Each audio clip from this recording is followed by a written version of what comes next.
नमस्कार मित्रों, मैं Vishal Singh BCom e learning में आपका स्वागत करते हैं।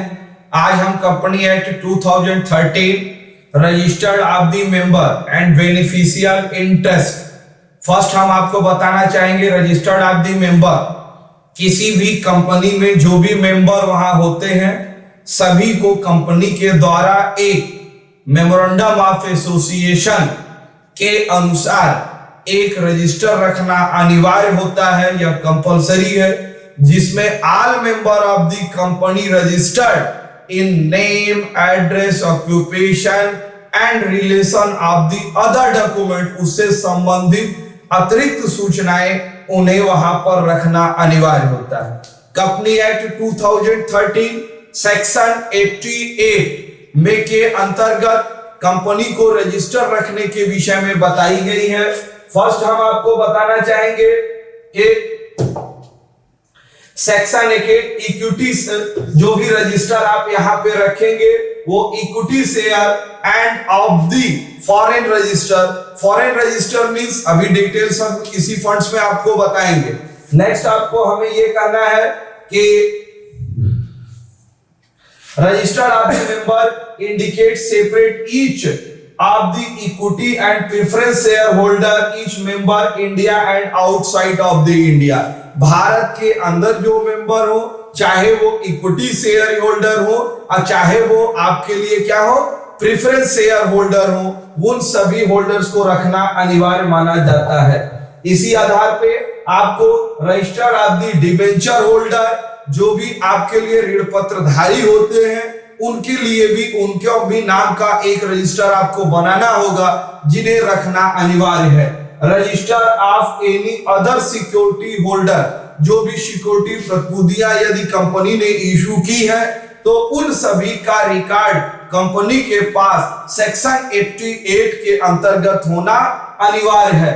इनके लिए आप कंपनी को रखने के लिए आपको सर्वप्रथम इंडेक्स नंबर, इन सब के लिए आपको क्या चाहिए, इंडेक्स नंबर, कंपनी के इंडेक्स रजिस्टर जिस पर सभी शेयर्स होल्डर या मेंबर्स हैं जिनकी हम नंबरिंग 1 2 3 के अंतर्गत करते हैं, अलॉटेड करते हैं, उस अलॉटेड को हम सिस्टमैटिक ढंग से रखते हैं। इसके संदर्भ में एक बात कही गई है कि यदि आप जो भी कंपनी एक्ट में मेंबर ऑफ रजिस्टर रखते हैं या कंपनी के ऐसे स्थान, ऐसे प्लेस पर रखा जाना चाहिए, कोई व्यक्ति चाहे तो वो मेंबर ऑफ रजिस्टर को एक जगह पे पास करता है। यदि उस रजिस्टर को आप किसी स्पेसिफिक जगह पे रखना चाहते हैं तो उसके लिए आपको कंपनी में अपने जनरल मीटिंग में एक रेजुलेशन पास करके ही उस रजिस्टर को आप वहां पर रख सकते हैं। नेक्स्ट आपके लिए रजिस्टर बनता है foreign register. Foreign register authorized article of the association company में keep in the country out of the country. जो व्यक्ति भारत के बाहर निवासी होता है उसे हम विदेशी कहते हैं। वो भारत के बाहर श्रीलंका, पाकिस्तान, बांग्लादेश, इंग्लैंड, अमेरिका या किसी भी कंट्री का हो सकता है। वो आपके यहाँ इन्वेस्टमेंट करता है, वो इन्वेस्टमेंट डॉलर, पाउंड या अदर मनी में करता है।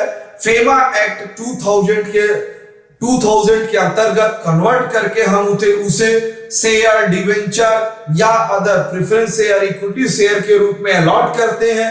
कंपनी की हम उन्हें मेंबरशिप देते हैं। इन फॉरेन मेंबर्स की भी रजिस्टर रखना आपके लिए अनिवार्य मानी जाती है, जो आपके लिए देना पड़ेगा। नेक्स्ट आपको इंपॉर्टेंट पोजीशन आती है declaration of the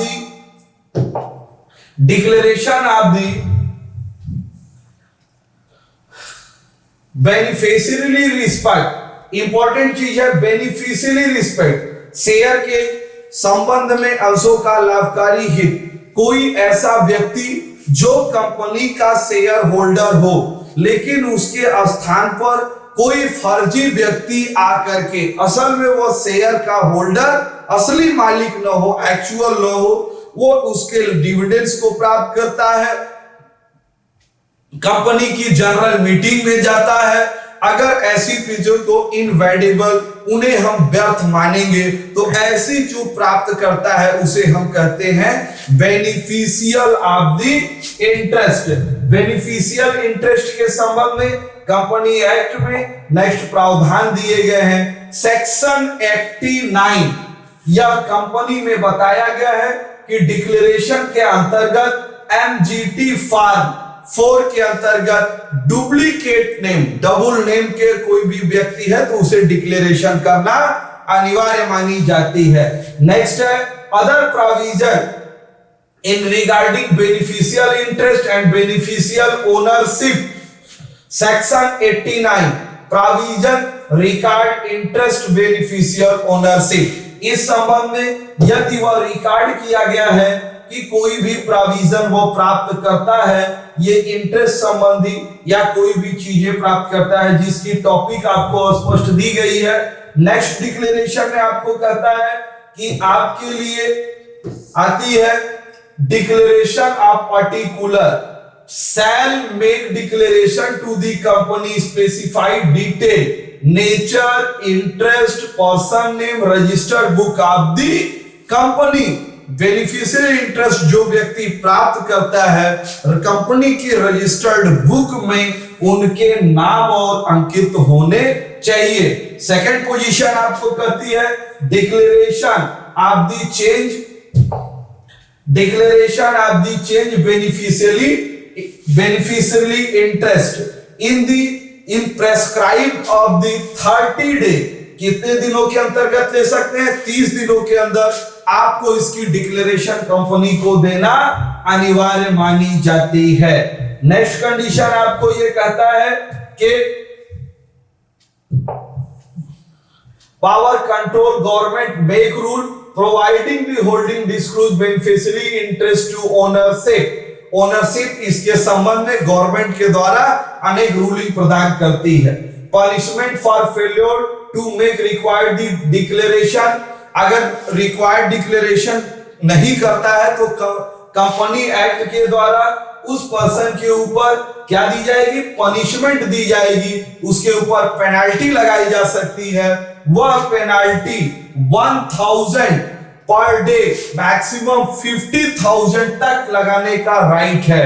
declaration of the note registered of the member section 89 concern register में इसके संबंध में डिक्लेरेशन देना अनिवार्य माना जाता है। नेक्स्ट आपके लिए कहता है filing a return to register declaration of the filing 89 in the declaration 30 day respection additional fees such specific condition of the section. किस सेक्शन के अंतर्गत आती है? 403 के अंतर्गत रिटर्न ऑफ द फाइल्स के अंतर्गत उसे कंपनी एक्ट में प्रस्तुत करनी पड़ेगी। Punishment for failure to file a return register, जो पनिशमेंट 1000 या 50,000 के बीच में लगा हुआ है, यदि वह उसको देने में पनिशमेंट फेल हो जाता है तो कंपनी के द्वारा उसके ऊपर पुनः पेनाल्टी लगाई जा सकती है। यह पेनाल्टी का अमाउंट सेक्शन 403 के अनुसार per day 500 to up to 1500 रुपए से लेकर 1000 रुपए तक पर डे के हिसाब से यहां पर उनके ऊपर आप लगा सकते हैं। नेक्स्ट आप है no right enforceable by beneficiary owner under section in the clearing those him.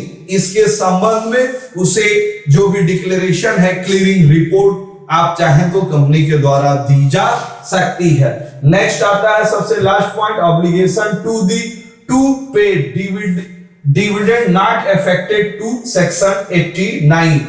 This shall not be deemed prejudicial cause harm to obligation of a company pay dividends. जो भी आपने भुगतान किया है to member set obligation shall stand discharge of the payment, उस payment को discharge payment के रूप में एक्सेप्ट किया जा सकता है। आप चाहें तो उसकी भी रिकवरी कर दी सकती है। आज आपने अपने वी कॉमी लर्निंग के माध्यम से आपने कंपनी एक्ट में रजिस्टर ऑफ मेंबर और उसके साथ बेनिफिशियरी इंटरेस्ट के पूरे वीडियो देखे। इसके लिए मैं आपको धन्यवाद करता हूं। आपसे विनम्र अनुरोध है, आप अपने इस चैनल को लाइक, सब्सक्राइब एंड शेयर करिए कि ज्यादा से ज्यादा लोग कंपनी एक्ट के विषय में इस एजुकेशनल चैनल के विधि से जानकारी प्राप्त कर सके। धन्यवाद।